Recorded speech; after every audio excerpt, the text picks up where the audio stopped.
کون سی سورت نبی کریم صلی اللہ علیہ وآلہ وسلم کے قبیلے کے نام سے ہے؟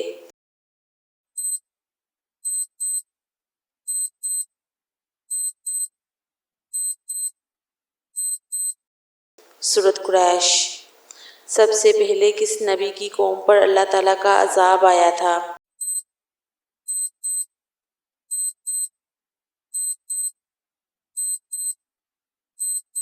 حضرت نوح علیہ السلام۔ کتنے بچے ایسے ہیں جنہوں نے دودھ پینے کی حالت میں بات کی؟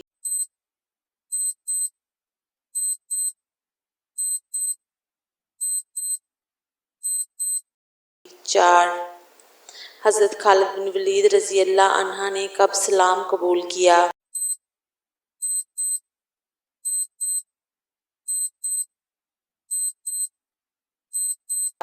سات ہجری۔ کن صحابہ رضی اللہ عنہ نے اپنے چاروں بیٹوں کی شہادت پر شکر ادا کیا؟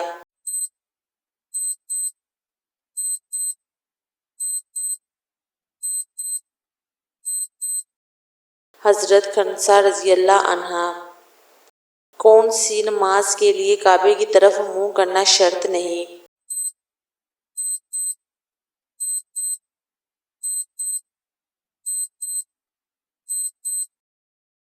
نفل نماز جو سفر میں ادا کی جائے۔ آپ صلی اللہ علیہ وآلہ وسلم نے قلم کو کان پر رکھنے کا کیوں کہا؟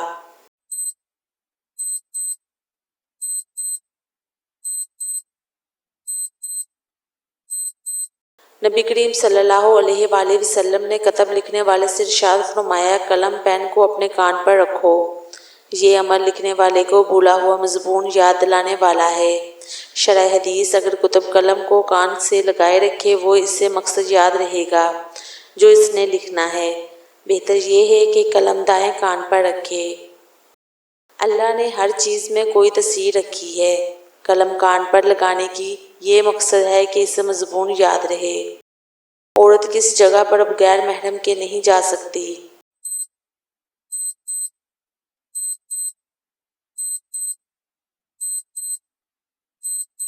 حج و عمرہ۔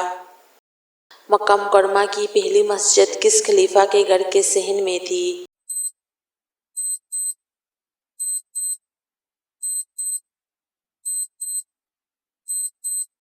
حضرت ابوبکر صدیق رضی اللہ عنہ۔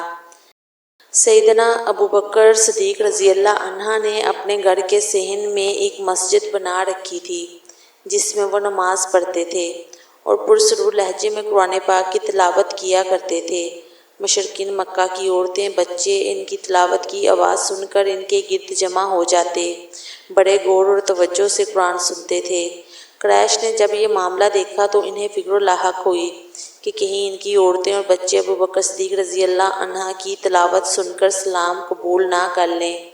یاد رکھیں کہ سیدنا ابوبکر صدیق رضی اللہ عنہ نے اپنے گھر میں جو مسجد تعمیر کی تھی، اس کے متعلق لواحقین نے لکھا ہے کہ عہد اسلام میں یہ پہلی مسجد تھی جو مکہ مکرمہ میں بنائی گئی تھی۔ اس کا مطلب یہ ہوا کہ اسلام کی آمد کے بعد مکہ مکرمہ میں جو اولین مسجد وجود میں آئی وہ مسجد ابوبکر صدیق رضی اللہ عنہ نے بنائی تھی۔ کون سی نیکی کرنے سے انسان پر غربت آتی ہے؟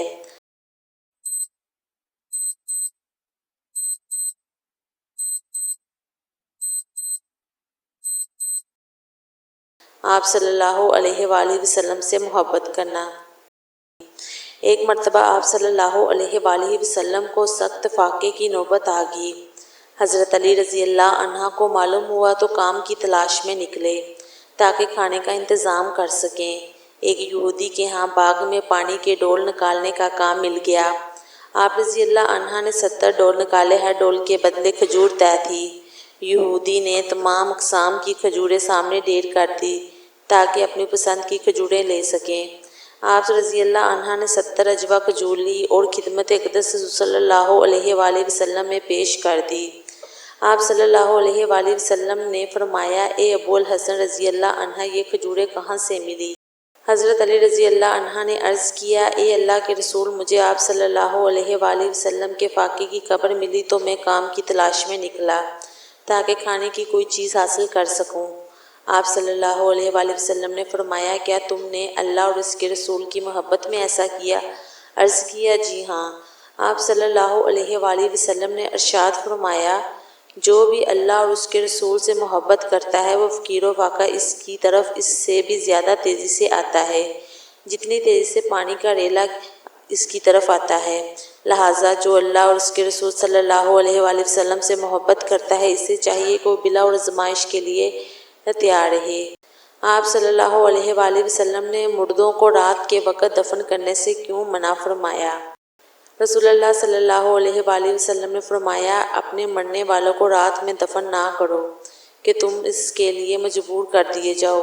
صحیح مسلم کی ایک روایت ہے کہ آپ صلی اللہ علیہ وآلہ وسلم نے رات کو دفن کرنے پر ڈانٹا کہ نماز جنازہ پڑھ لی گئی۔ ہوا معلوم کہ رات میں میت کو دفن کرنے کی ممنوعیت صرف اس گمان کی وجہ سے ہے کہ نماز جنازہ رات کے وقت لوگوں کو کم تعداد میں شریک ہوتے ہیں، لہٰذا اگر نماز جنازہ دن میں پڑھا لی جائے لیکن کسی وجہ سے رات کو دفن کرنا پڑے تو ممنوع نہیں۔